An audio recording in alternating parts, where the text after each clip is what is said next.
You don't have to answer anything. When they turn up to you, you can straight away just look at them and go, because you have a right to remain silent. You have a right to not say or do anything that might incriminate you, like hand over a licence, driver licence. Handing a driver licence can incriminate you because you're admitting you're the fiction. You don't do that. You can have so much fun. If you've done your affidavit, here's what I do. Oh, I'll pull over. There we go. Officer comes up. What's the emergency and how can I help you? They say, well, there's no emergency. Well, you used emergency lights and you're only supposed to use those if there's an emergency. I've done this. So, are you saying that you used the lights to pull me over? And they'll say, yes.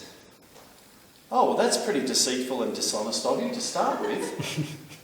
So, what crime have I committed? No, you haven't committed a crime. We need to see your licence. I said, well, before we do that, have I disturbed the peace? No. We just a random check. We just need to see your licence. There's that word. Constable only has the right breaches of the peace and for crimes. So I've just established he's not acting as a constable. He's now acting as an officer of a private militarised organisation. He's now under the Geneva Convention now. He doesn't know that. I'm a non-combatant. If I start arguing with him, I'm a combatant and now he can shoot me if he wants. But if I just stay calm, I say, oh, he says, we need your driver's licence. I say, well, what's that? What's a driver licence? And he has to explain it. I said, look, I know what you keep asking for, but I need you to explain to me what is a driver licence. It's a contract. Because you're asking me for something that I don't know what you're talking about. You need to define it for me. Now, here's the thing. They're on $50,000 for pulling me over. They're also on $500 a minute to pay me because it's now an unlawful arrest. And that's the contract I have with this copper because I've sent a copy of my affidavit to the Commissioner of Police. And the Commissioner of Police hasn't rebutted it and it's notice to principals, notice to agent. So he's contracted on behalf of every single police employee. Thank you very much for doing it. I'm on $500 a minute. So am I going to string this out or am I going to try and get it over with as quick as possible? I string it out. Oh, I wish I was like you. I'm having so much fun and they're getting... The more I see them getting worked up, the more I know, oh, this is going to be heaps. If they stay calm, I have to push the envelope to get them worked up, right? What are you talking about? Driver licence? Listen, if you don't give us a driver licence, we're going to arrest you. And I'm thinking, thank you very much. Ka-ching, that was $2,000. Threat to arrest is $2,000. But I'm going to get in for more threats to arrest. Say, well, but you've asked me for something and you haven't explained what it is. You could ask me for umbala cachita pupa. I don't know what that is. What do you want? And so I force him to define what a driver is. And he said, well, what do you mean by driver? Well, someone who's sitting behind a driving wheel. No, that's not a definition of driver. Because he now has to prove where that's written down.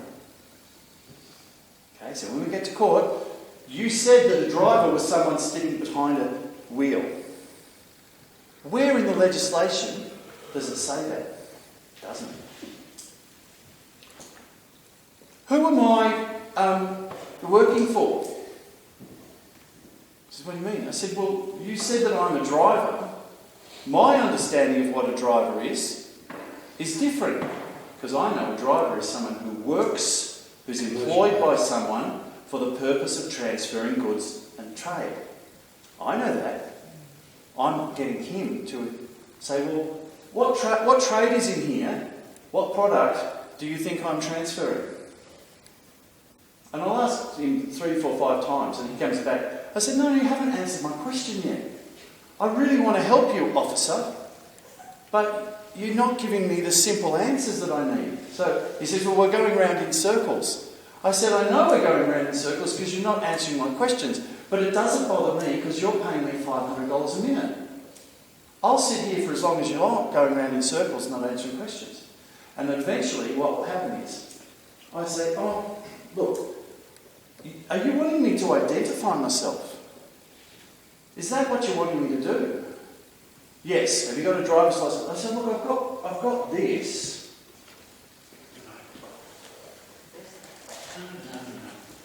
I've usually got it out by this stage anyway. But I say, look, I'm going to make matters easy for you. Because my window's open this much. I said, this answers all the questions that you've got.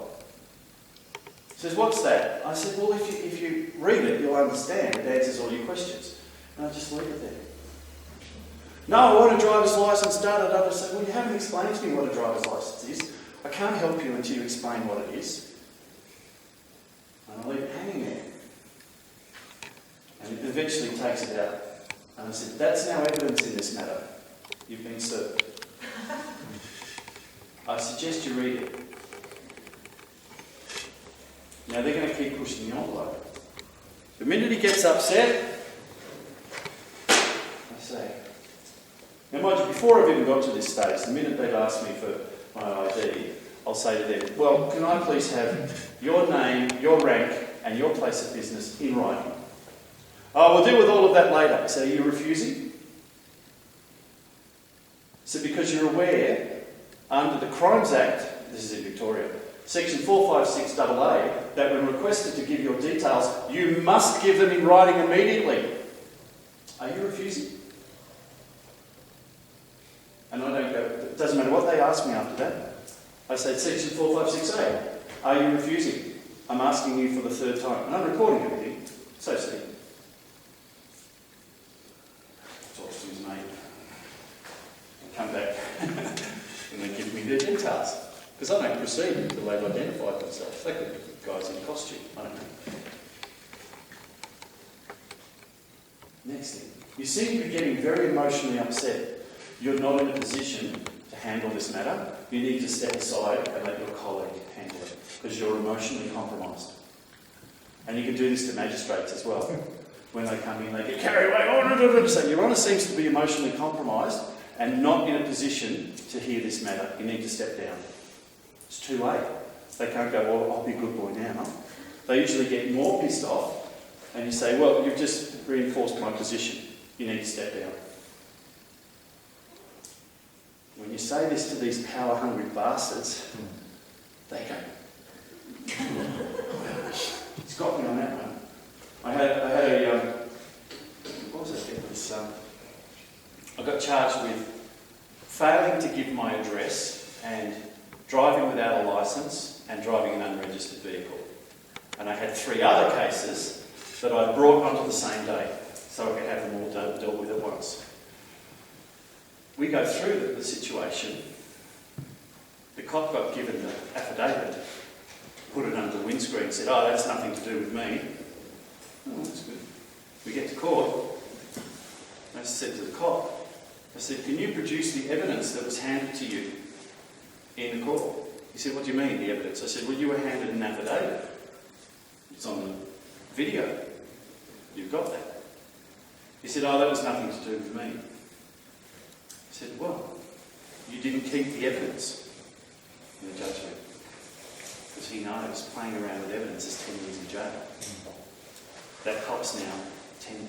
Think about it. He's put himself up admitting that he tampered with evidence. And I sort of let it slide. And then I get into this box. And here's a really important one for you. They asked me to take an oath or an affirmation, and I take an affirmation. I'm going to affirm to tell the truth. Please state your full name for the court. I am reliably informed by the woman to whom I was born that at the time I was born, she gave me the appellation Trevor John. And I shut up. Because who are all the allegations against? It's the fiction. the centre. And I pause and I look at the prosecutor and I look at the judge, and they don't challenge who I am. And then that is now, everything that I do is evidence of the living man into the court. And any moment from that on that the prosecutor or the judge refers to me as Mr. Bang, I nail it. I'm not a Mr. Either. I'm not a mister. I gave witness. None of you challenged who I was. Now you're referring to me as a fictitious entity. You have created joinder, you have created conversion, you have created a personage, and you have created barratry, which is exactly what's all in the paperwork that I reckon, and you are trying to create a fraud against the judge. But if the judge says it, you're complicit in the fraud. Whoa. See, what I'm doing is I'm getting all my appeal points so I can take it to the next level, because who do I want to get again? I want to get the other judge as well. So I'm in the court and I bring forward the affidavit. And the judge tries to trick me. Says, is that the actual affidavit or is that a copy? I said, oh no, Your Honour. This is the actual affidavit. The evidence that the constable, the officer, tampered with. And it's in evidence. So when it comes to summation, we get to the point where you have to submit as to whether you have committed the offence. And I say, I gave the officer my address. It was on the documentation. It was on the affidavit. And he refused to read it. Judge picks up the affidavit. In fact, I'm going to let you have the fun of doing this. What does it say as address? And there's Okay. Hold on. It says here, current place address, planet known as Earth. planet known as Earth. And he reads it out to the prosecution. And he says, well, it says here under address, planet known as Earth. Says the prosecutor. He said, well, technically, he gave you his address. So it may not have been specific, but he gave an address. So he rules that out. And I went, oh, this is good. I'm getting all the evidence that I need to help people how to deal with stuff. And it's all written down. It's all contracted. So the next thing is about, right at the beginning of the case, he referred to me as Mr. And I said, I'm not a person. And we went into this long thing about what a person is what or not, and da da da. And then he finally says, well, I'm ruling that you're a person. And I said, can I have that ruling in writing, thanks? Because they have to give their reasons for it, the justification for it. He says, no, not going to give it to you in writing. I said, well, thank you, Your Honour, you need to dismiss yourself because you're showing a bias. He said, no, I'm going to, well, I'll just make a point. This is a point of appeal. And about 20 times through the course of this, objection, bias. No, well, we've been through this before. I said, yes, I know. I'm just putting another case where you've exhibited bias in this matter so I can count them up as to how many times you're exhibiting bias. We get to the end. He rules on the second case. Now, in here, in this affidavit, which is in evidence, it says I'm not a person. The only evidence that has been submitted about me being a person is that I'm not a person. So he's made a ruling before evidence is in, and now he's screwed. So when he gets to the end of the case, I say, the evidence says that I'm not a person. And he says, well, I'm ruling that you did drive without a licence and you did drive an unregistered vehicle. I said, well, they relate to persons. That's what the legislation says. If any person, and it's been established that I'm not a person. Being ruled, moving on to the next case. They said, well, no. I don't agree with you sitting on these next cases because you've exhibited all of this bias and I'm saying that you are biased and you can't hear the next two cases. So he then sits down and what he has to do, he has to talk through it with the prosecution. So he talks to the prosecution and he says, well, the rules for stepping down, not hearing the case, are that in the opinion of a well-versed person, or man or woman in the court, if they would perceive that there's a bias, then he has to step down. So he goes through this whole process, and he eventually says, in that view, it is my view that a well-educated person in the court would perceive that I may have committed a bias, so I'm going to dismiss myself from hearing the next two cases. And I said, well, Your Honour, that puts yourself in a difficult position from the one that you've already ruled on, doesn't it? Because you've just admitted that you potentially could have committed a bias, and I raised that issue 20 times. And you should have stood down before you even heard the matter. He's like, yeah. But he smiled. He was loving it. He was really enjoying it until the next day I sent him an invoice for $1 million. And he's now in my commercial lien program. It's going to be funding my kids' education and all that sort of stuff. You've got to have fun with it. You've got to know how to play with their words and have fun with it. So the poor cup, he's got no idea what's going on. And I'm keeping there for him as long as I can. And when he's just about to smash the window, I say, I need to speak to your superior officer because you clearly do not understand the position you're in. Now he has to call his officer. He can't keep going. Because once I've said that, any action he takes is unauthorised. So I just sit there and it might take 15, 20 minutes for them to come. And I'll get, if I'm lucky, I'll get 2 paddy bags. I've got 6 of them. And they're all $500 a minute. And they all get invoiced down the track. Even when they take you back to the station. And you'll do the same thing with the sergeant. Well, he asked me for something, I don't know, he wouldn't define what it was. I asked him what is a driver licence, he wouldn't tell me. So I couldn't give it to him. So can you please define what it is? And I go through the whole procedure again. And then when they get to the point where they're about to smash it, I said, look, I've had enough of this fun. I surrender hors de combat. And I quietly open and I get out. And if they manhandle me, they're breaching the Geneva Convention. Because they can't take action against a non-belligerent, non-militant civilian, let alone living man or woman. And just recently, when they arrested me, they barged through the door and they're manhandling me. I said, whoa, whoa, whoa, I surrender hors de combat. And they keep going on. I said, no, I just told you I surrender hors de combat. And the sergeant said to me, what does that mean? I said, you don't know? You're a sergeant? You don't know what hors de combat means? Oh, you boys are in big trouble. And I said, settle down. And I said, no, that's too tight, that's hurting. I said, why are you handcuffing me behind my back? Oh, that's procedure for arrest. I said, nowhere does it say you have to handcuff someone behind their back. It just says they need handcuffed. That's unnecessary because I'm not resisting. So it's another charge, another fee that I can hit him with. And here's the beautiful one. It's really simple.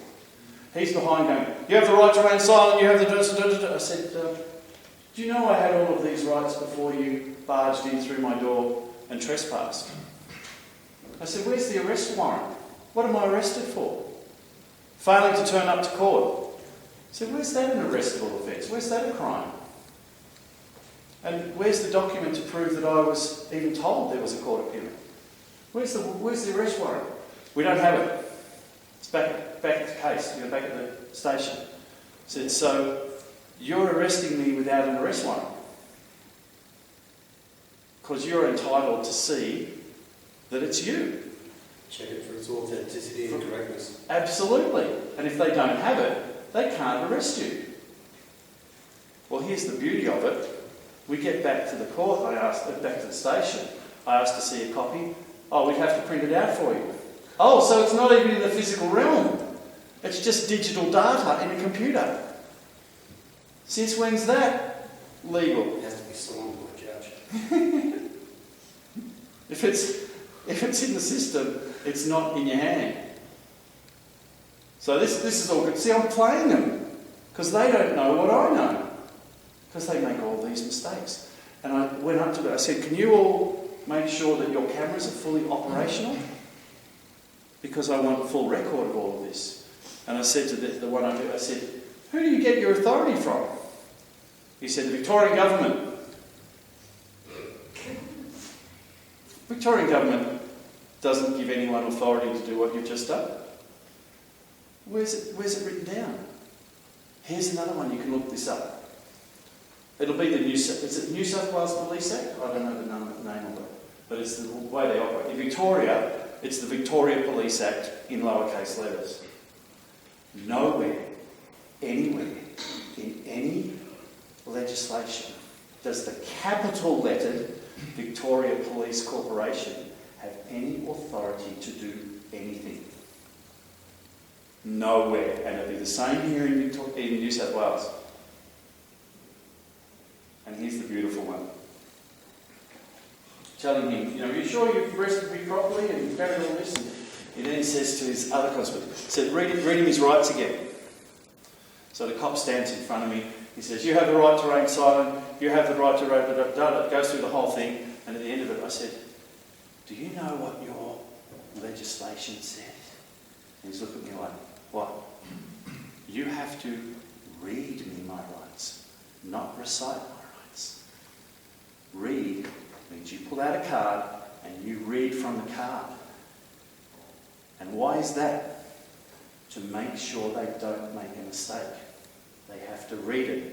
So reciting the rights is not reading your rights, which means you've been unlawfully arrested. See, they play on words, but we can as well.